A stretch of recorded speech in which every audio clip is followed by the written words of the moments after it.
Did you guys hear the story about the transatlantic flight that had about 400 passengers on it? As the story goes, someone messed up when loading the food on the plane and only loaded 200 meals.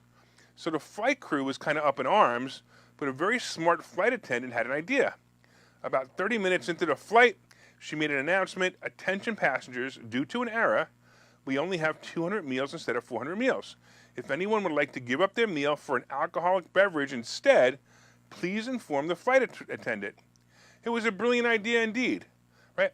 So we've all experienced the poor taste of airline food, and it's been the butt of many jokes. The airlines are now changing their stance on food and have decided to improve their food and their choices. Like, I often fly first class, and when I get a meal, it's kind of hit or miss. It's like a meal served in a bad diner most of the time, only the worst part is this meal is served in a tin tray. In fact, when I have a good meal on a plane, the only thing I don't like is the presentation. But as you know, during the scamdemic period, meals and other services were cut from flight because, according to the morons like Dr. Fauci, you apparently can get a COVID from airline food. Actually, I think COVID's probably the only disease you can't get from airline food. But anyway, the rules of COVID that most followed, it always made me laugh at how dumb Americans really are. Anyway, now that the airlines are serving food again, they are making changes to the menu, and they are adding things like vegan meatballs and ice cream sundaes. Airlines are offering new options and old favorites to woo returning travelers. As the peak travel season fades and inflation weighs on household and economy budgets, it's even more important than usual for airlines to court passengers. Here's an example of what Delta is serving on their international flights.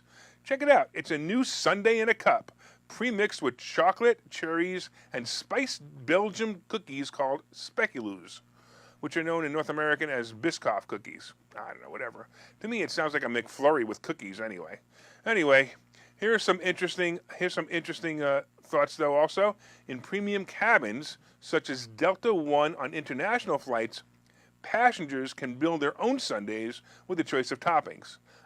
I just can't imagine this in a flight that people go, "Oh, yeah, I'll have that," and they're reaching over the other person. Anyway, they're also offering new salads and other healthy options just for about any dietary restriction.